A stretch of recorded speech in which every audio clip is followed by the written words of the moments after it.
Did you hear about Milo Yiannopoulos? So you know Milo, he was the Breitbart guy who got kicked out after he talked about pedophilia basically being okay. So he's the guy that said that 13-year-old boys and adult men could have consensual sexual experiences that are healthy and educational for both. So this is that guy. He then later said, no, I didn't mean to make it sound like pedophilia was okay. And then he goes on to say, well, it was just my own experience. I was just trying to figure out a way to justify my own personal experiences. So anyway, that's Milo. Very controversial guy, known for being very much buddies with the alt-right. He's hung around in bars. There's karaoke. There's videos of him singing karaoke with a bunch of Nazi members who then did the Nazi salute at the end. Now, Milo didn't do it, but other people around him did. And he seems to be okay hanging out with these folks. He seems to be okay with like this whole behavior, the alt-right, Nazis. He's cool with all that. So he went into a bar in New York City. He was there. And this is what he was met with. Nazi scum, get out! Nazi scum, get out! Nazi scum, get out! Nazi scum, get out! Nazi scum, get out! Nazi scum, get out! Yeah, so they're chanting Nazi scum, get out. Nazi scum, get out. They keep going. This was filmed by multiple people. So then he leaves. He does leave.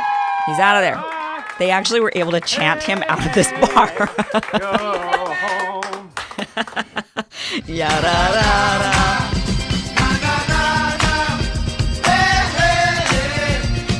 Yeah, so Milo gets chanted out of this bar called Churchill. Apparently, him and another person they had made reservations there. They were supposed to go there for dinner. And when he showed up, the crowd did not enjoy his company very much, right? I mean, that's how it goes. Look, if you're going to support the alt-right, if you're going to be a very controversial figure speaking up. I mean, so Milo is a gay man, and he even speaks up about how being gay is a sin, how churches should not change their dogma against gays. He says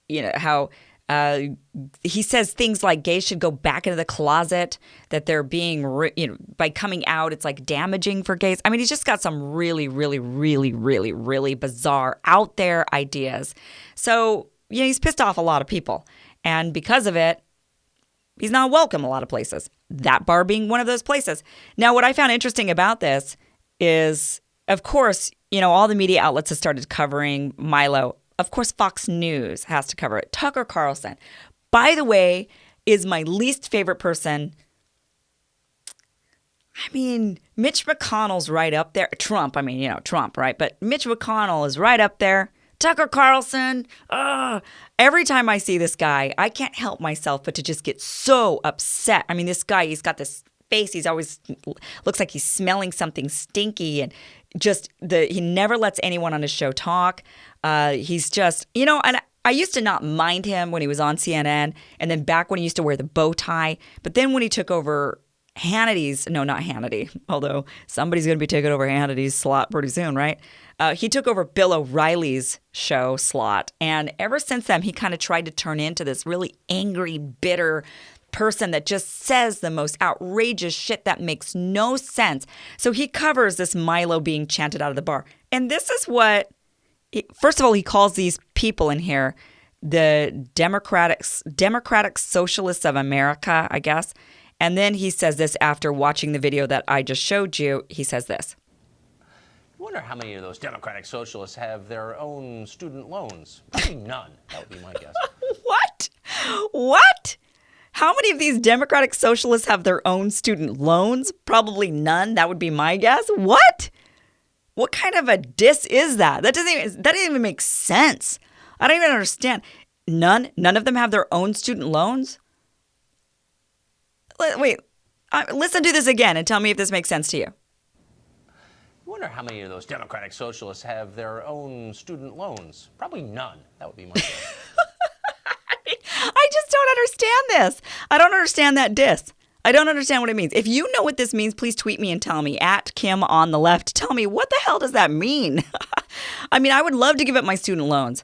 I would love to. I know that Democratic Socialists of America, if you look at that actual party platform, what they want is for students to pay 10% of their income to student loan debt, and then it's forgiven after a certain number of years. So after you've graduated college, if you have, like in my case, I mean, shit, I graduated college, I had 30,000, I think, or 32,000, anywhere, somewhere around that, of student loans, okay, after I graduated college with a useless philosophy degree from UC Davis, totally useless.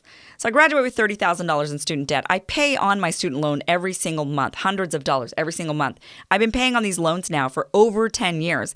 I called the other day to find, not the other day, to be fair, last year. I called last year to find out how much is left on the loans. Could I potentially pay them off with some money that I had? I call them up. They tell me that my balance is now, get this, $35,000. How is that possible? How did I go from $35,000 to paying them for 10 years and I'm still at $35,000? This is the corruption of the student loan system, right? What they do is, I learned, they knew I had like a 25-year loan. And so what they did was they calculated it all out and they said, okay, at this current interest rate, for the course of 25 years, you would ultimately pay $48,000 or $50,000, whatever that number is. I'm sure it's some absurd number. I don't even want to know the number. I don't want to know the number. So I'm sure that they figured out this is how they do it, they said. They figure out what that number is, and then you pay on that number. You don't pay on the number that you started owing. They make you just pay all this interest up front, which should be illegal. I mean, it should be illegal. They should be able to charge you a certain amount of interest every month on your payment, but the bulk of your payment should go to your principal. Otherwise, it should be illegal. So now I'm still stuck with the same amount of debt, maybe even a little more than when I started college. So yeah, I guess if I want that to be solved, I guess I'm a socialist. I guess. Because I don't want student debt to riddle me until I die. I would like to be able to contribute to the economy rather than continuing to pad bank accounts or bank executives' bank accounts. Okay, Tucker. Okay.